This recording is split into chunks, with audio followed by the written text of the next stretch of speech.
আপনি আমার টাকা বুঝিয়ে দিন, আমি আর আপনার কাছে কাজ করতে পারবো না। এরকম জঘন্য 2 নম্বরই কাজ করতে আমি চাই না। দেখ দয়াল, এখনো বলছি কাজটা তুই ভালো করছিস না, এর পরিণাম কিন্তু খারাপ হবে। পরিণাম যাই হোক, আপনাদের সাথে এই জঘন্য কাজ আমি আর করতে পারবো না। আরে দয়াল, মাথা খারাপ করছিস কেন? ভালো করে ভেবে দেখ, এতদিন তো সৎ পথে কাজ করলুম, কিন্তু কি পেলাম আমরা? আর যখন আমরা কটা টাকার মুখ দেখলাম তখন মনে হচ্ছে এটা জঘন্য কাজ। দেখারও তুই টাকার লোভে অন্ধ হয়ে গেছিস, তাই বুঝতেও পারছিস না কি জঘন্য কাজটাই না শুরু হয়েছে। রাস্তাঘাটের অসহায় প্রাণীগুলোকে এইভাবে খুন করে তাদের মাংস লোকজনকে খাওয়াচ্ছে ওই শয়তানটা। হ্যাঁ রে ঢ্যামনা, তা তো বলবি। পাঁঠাটা, খাসিটা, মুরগিটা মেরে খাচ্ছিস, তখন মনে হয় না ওটা জঘন্য কাজ? আর রাস্তার কুকুর বিড়ালগুলো মেরে খেলেই মনে হচ্ছে ওটা জঘন্য কাজ। তোরা যা পারিস কর, আমি আর আজ থেকে তোদের সঙ্গে কাজ করতে পারবো না। যা যা করতে হবে না। তুই কি ভাবলি তুই না এলে আমার কাজ বন্ধ হয়ে যাবে, দোকান উঠে যাবে? সে গুড়ে বালি। দয়াল আর কোনো কথা না বলে চুপচাপ বেরিয়ে চলে গেল দোকান থেকে। বিলাস আর হারু একে অপরের দিকে তখনও একভাবে তাকিয়ে আছে। বিলাস বলল, এবার তাহলে কি করবো রে হারু? ও আবার বাইরে গিয়ে সবাইকে বলে বেড়াবে না তো? আরে অত ভেবে লাভ নেই, ও বেটা তার কাটা আছে, কদিন পর পেটে টান পড়লে আবার কাজ করতে চলে আসবে। হ্যাঁ, বিষয়টা আর গুরুত্ব দিল না তারা কেউ, যে যার কাজেই ব্যস্ত হয়ে গেল। অন্যদিকে দয়াল সাইকেল চালিয়ে একা বাড়ি ফিরছে নিমাই ঘোষের বাঁশবাগান দিয়ে। টিপটিপ করে বৃষ্টি পড়া শুরু হয়েছে। হঠাৎ আকাশ বাতাস কাঁপিয়ে একটা কর কর করে আস্তে আস্তে তার মাথার রাগটা কমতে শুরু করেছে। একটা সাইকেল চালিয়ে আসছে দয়াল। এমন সময় হঠাৎ সে দেখতে পেল রাস্তার উপর একটা নিম গাছ উপড়ে পড়ে আছে। যা সালা, এখনো ঝড় বৃষ্টি শুরু হলো না, গাছ উপরে পড়ে গেল। না যাই, গাছটা একটু রাস্তার ধারে সরিয়ে দিকে। দয়াল সাইকেল থেকে নেমে নিম গাছটা টেনে সরাতে যাবে, ঠিক তখনই দেখতে পেল দুটো সন্ডা গোছের লোক লাঠি হাতে তার সামনে এসে দাঁড়িয়েছে। কে রে তোরা? এইখানে কি করছিস? আর কোনো কথা বলার সুযোগ দিল না। সেই লোক দুটো হাতের লাঠিটা মাথার উপর তুলে সপাটে বসিয়ে দিল দয়ালের মাথার উপর।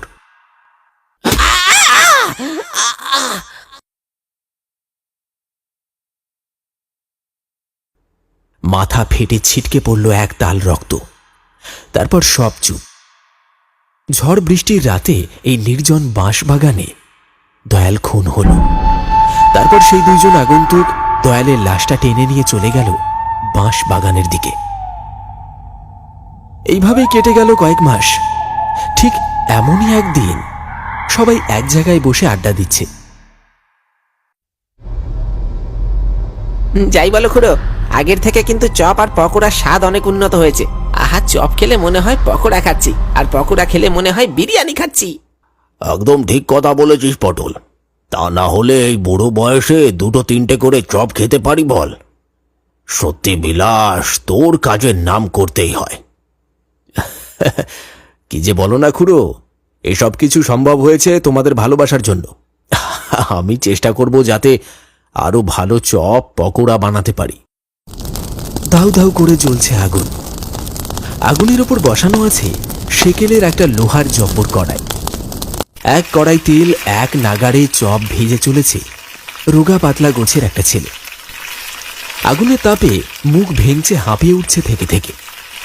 চপের গন্ধে মো মো করছে চারিদিক। ফটিকগঞ্জে সন্ধ্যের পর ছেলে ছোকরা সহ বুড়োরাও এসে ভিড় জমাচ্ছে চপমহলে। বিখ্যাত এই চপের দোকানের নাম অনেক দূর দূরান্ত পর্যন্ত ছড়িয়ে পড়ায় বিলাসবাবুর ব্যবসা ফুলে ফেঁপে উঠেছে।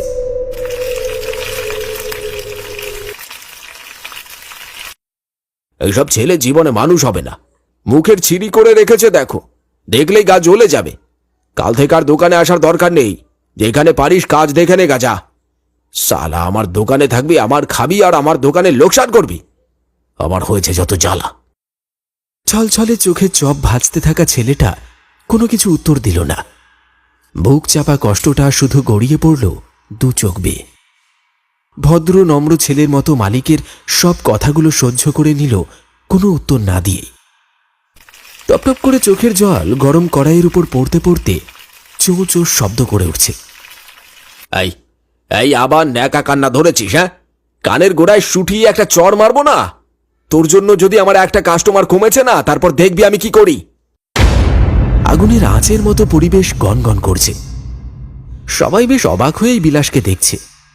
কি মুখটাই না বাজাচ্ছে, কি মুখটাই না চালাচ্ছে 4 দিন আগে আসা ওই নতুন ছেলেটার উপর। কেউ কিছু বলতেও পারছে না সাহস করে। কাঠের বেঞ্চের উপর জগজীবন বাবুরা বসেছিলেন। তিনি আর কিছু সহ্য করতে পারলেন না। কাঁচু মাচু হয়ে ছেলেটার মুখটা দেখে একটু মায়া হলো জগজীবন বাবুর। গরম চপে কামড় দিতে দিতেই তিনি বললেন, আহা বিলাস, কি করছিসটা কি? ছেলেটাকে এইভাবে বকছিস কেন? ওর দিকটাও একবার ভাব। বাচ্চা মানুষ, অত কিছু কি আর বোঝে? ওর মনের অবস্থাটা তো একবার ভেবে দেখ। বাপ মরা ছেলে, তা তো তোর কাছেই পড়ে আছে বল, 2 টাকার জন্য। কিছুদিন যাক, দেখবি আস্তে আস্তে সব ঠিক হয়ে যাবে। লোকটির কথায় বিলাসবাবু একটু চুপ করলেন। পরবর্তী সময় তিনি আর কিছু বললেন না। যতই হোক বয়োজ্যেষ্ঠ মানুষ, তার মুখের ওপর তো আর কিছু বলা যায় না। পরিবেশটা একটু শান্ত হতেই আবার যে যার কাজে মনোনিবেশ করল। গরম চপে কামড় দিতে ব্যস্ত হলো সকলে। এমন সময়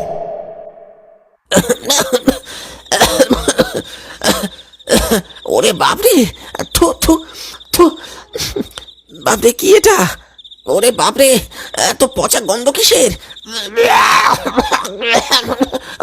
এ কি গো কাকা, এত গন্ধ কিসের? পচা মাংস নাকি গো? দোকানদার থেকে শুরু করে বসে থাকা সবাই পটলের ওপর যেন হুমড়ি খেয়ে পড়ল। সবাই একসাথে বলে উঠল, কি পচা মাংস? কি বলছে এসব? বিলাসবাবুর মুখ আর বুক দুটোই ফ্যাকাশে হয়ে গেছে। বিলাস বলল, বাবা, কি রে, কি বলছিস? পচা মাংস হতে যাবে কেন? না না, তোর কোথাও ভুল হচ্ছে। ভুল? ভুল কেন হবে? আমি কি মিথ্যে বলছি? তোমরা কেউ পাচ্ছ না একটা পচা গন্ধ? ওরে বাপরে, তাই তো, গা গুলিয়ে উঠছে পুরো। ভেতরের মাংসটা পুরো পচে গেছে। কি গো কাকা, দোকানের নাম হয়েছে বলে সবাইকে পচা মাংস খাইয়ে মারবে নাকি? দোকান শুদ্ধ সবাই হৈ হৈ করে উঠল। পচা মাংস খাওয়াচ্ছে। দোকান শুদ্ধ সবাই হৈ হৈ করে উঠল। বিলাসবাবুর মুখটা কেমন যেন কাচুমাচু হয়ে গেছে। এবার তার ব্যবসা লাটে উঠবে, এই কথা ভেবে তিনি ভেঙে পড়েছেন। কি উত্তর দেবেন কিছু ভেবে উঠতে পারছেন না। আস্তে আস্তে মাংস পচা গন্ধটা যেন ছড়িয়ে পড়ছে চারিদিকে। এ বাবা, এটা মাংস পচা না, মরা পচা গন্ধ। দোকানের আশপাশে কোনো বিড়াল কুকুর মরে পড়ে আছে নাকি? একটা মরা পচা গন্ধ ছড়িয়ে পড়েছে চারিদিকে। বিলাসবাবু ভাবলেন, এই সুযোগ, কিছু একটা বলে নিজের সম্মানটা বাঁচাতে হবে। হ্যাঁ খুড়ো, আগের দিন একটা কুকুরের বাচ্চা মরে পড়েছিল। আমি টেনে ওটাকে ঝোপের মধ্যে ফেলে দিয়েছিলাম। হয়তো ওটা পচে গন্ধ ছড়াচ্ছে। সবাই সেই ঝোপের দিকে তাকালো। দোকানের ঠিক উল্টো দিকে ওই ঝোপটার কাছে একটা নিম গাছ গজিয়ে উঠেছে। সেই নিম গাছের নিচে কেউ যেন একজন দাঁড়িয়ে আছে। কে রে? কে ওখানে?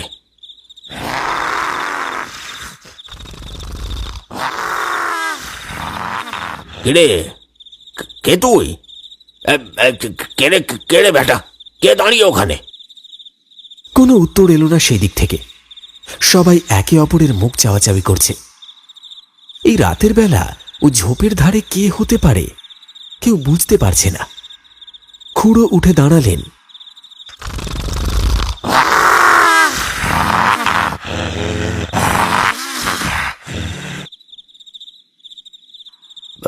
দাঁড়াও খুড়ো, আমি দেখছি। এই তোরা আমার সঙ্গে আয়। তারা যেতে যাবে ঠিক তখনই সেই অবয়ব সবার চোখের সামনে কেমন যেন ধোঁয়ার মতো বাতাসে মিলিয়ে গেল। আকস্মিক এই দৃশ্য দেখে সবার চোখ কপালে। এক পলকের মধ্যে কি দেখলো তারা তা বিশ্বাস করতে পারছে না। ভূত, পিশাচ না চোখের ভুল? বুকাই আবার তার জায়গায় ফিরে এলো। খুড়ো কেমন একটা আনমনা আর হতাশ হয়ে পড়ল। ঘটনাটার পর বিন্দু বিন্দু ঘাম ফুটে উঠল খুড়োর কপালে। বিলাস কেমন ঘুম মেরে গেল। বলা বাহুল্য, এই দৃশ্য সবাই নিজের চোখে দেখেছে। আমি স্পষ্ট দেখেছি ওই নিম গাছের গোড়ায় যে লোকটা দাঁড়িয়েছিল ওর গা থেকে যত পচা গন্ধ আসছিল। দোকানের সামনে কথাবার্তা চলছিল। হঠাৎ করেই একটা প্রবল চিৎকার ভেসে এলো দোকানের ভিতর থেকে।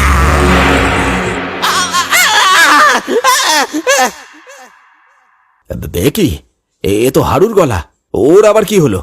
ও তো ভিতরে কাজ করছে। আগে তো ভিতরে চল, দেখ ওর কি হলো। সবাই দৌড়ে দোকানের ভিতরে এলো। দেখলো হারুকে কে যেন চুপি চুপি এসে মেরে রেখে গেছে। মাথাটা পুরো মোটকে ঘুরিয়ে দিয়েছে, চোখগুলো সব উল্টে গেছে, এক হাত জিভ বেরিয়ে এসেছে, আর মাথার উপর টালির চালটা ভাঙা।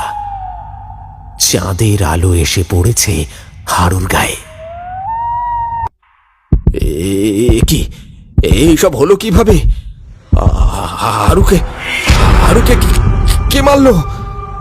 সবাই একভাবে তাকিয়ে আছে হারুর লাশের দিকে।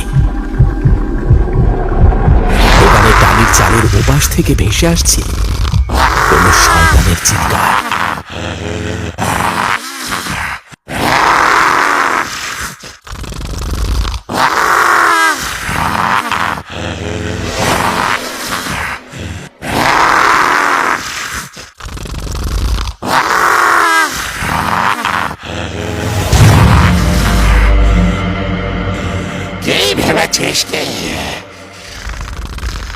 তোরা কি গ্রামের মানুষকে বাঁচতে দিবি না? মানুষ মারার ব্যবসা শুরু করেছিস তোরা। আজ তুই তোর পাপের শাস্তি পাবি। ও খুড়ো, এ তো দয়াল গো, আমাকে বাঁচাও। দয়াল? দয়াল তুই একটু শান্ত হ। তুই বিলাসকে কেন মারতে চাস? আর আর হারুকে এইভাবে মারলি কেন? খুড়ো, তুমি কিছু জানো না, তাই এই কথা বলছো। সব সত্যি জানলে এই কথা বলতে না। কেন? ওরা কি ক্ষতি করেছে তোর? তুইও তো একদিন এই দোকানে কাজ করতিস, কিন্তু তুই মরলি কিভাবে? আমারে খুন করা হয়েছে, আর খুন করেছে ওই শয়তান দুটো।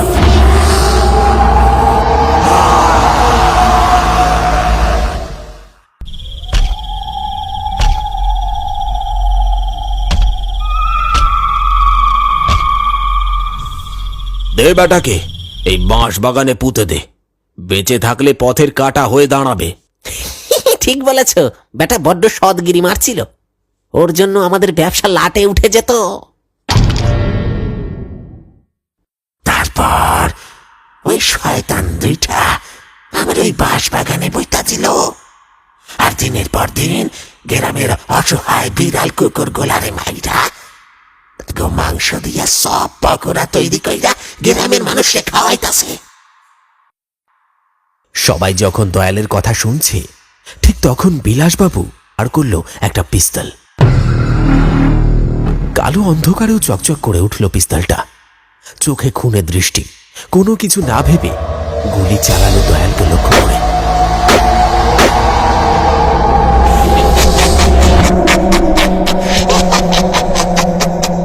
আর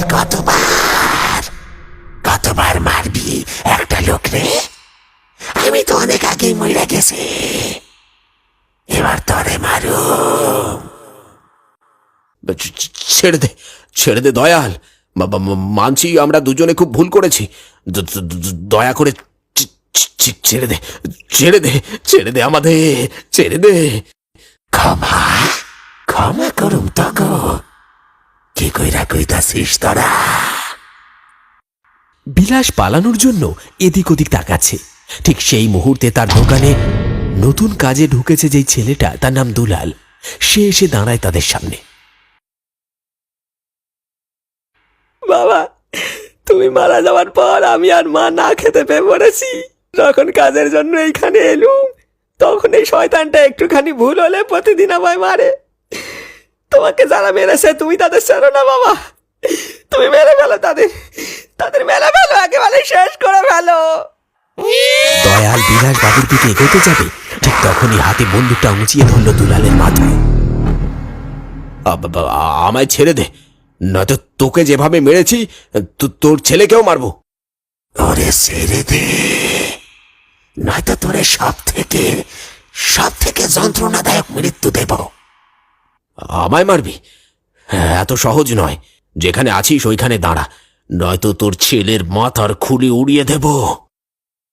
যথারীতি বিলাসবাবু দুলালকে চেপে ধরে ঘর থেকে বাইরে বেরিয়ে আসে। টিভিতে হিন্দি ছবির মতো এই দৃশ্য দেখে সবাই অবাক। কি হচ্ছে আর কি হবে কেউ বুঝতে পারছে না।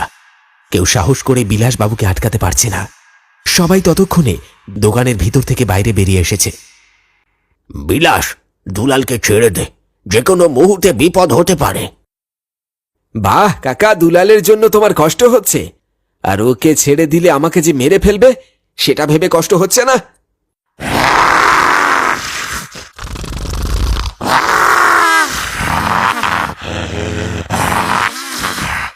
ওরে ছেড়ে দে, নয়তো তোরে সব থেকে যন্ত্রণাদায়ক মৃত্যু দেব। আচমকা দুলাল বিলাসবাবুর হাতে কামড় বসালো। প্রবল যন্ত্রণায় ছেড়ে দিল হাতটা।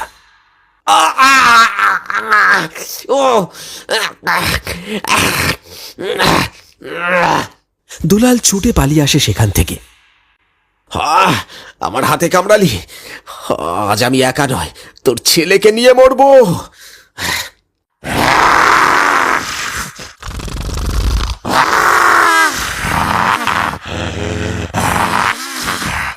কথা শেষ করে যেই না বিলাসবাবু দুলালকে লক্ষ্য করে গুলি করতে যাবে, ঠিক তখনই দয়াল তার হাতগুলো বাড়িয়ে দিল বিলাসবাবুকে লক্ষ্য করে, আর হাত থেকে বন্দুকটা মাটিতে পড়ে গেল।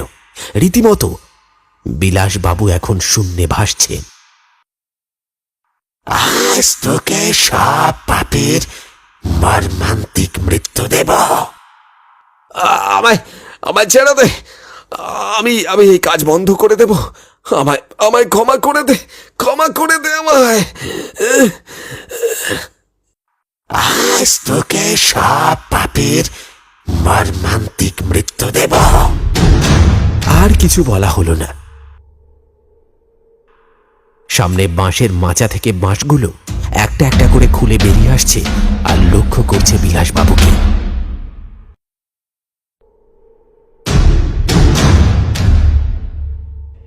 নিমেষের মধ্যে ছুটে গেল বিলাসবাবুকে লক্ষ্য করে, আর এফোড় ওফোড় করে দিল বিলাসবাবুর শরীরটা। চারিদিক ছিটকে পড়ল টাটকা তাজা রক্ত। এইভাবেই মৃত্যু হল বিলাসবাবুর, আর দয়ালের আত্মা মুক্তি লাভ করল। মানুষ অসৎকর্ম মানুষের পাপের ঘড়া পূর্ণ করে, আর তাকেই সেই পাপের ফল ভোগ করতে হয়।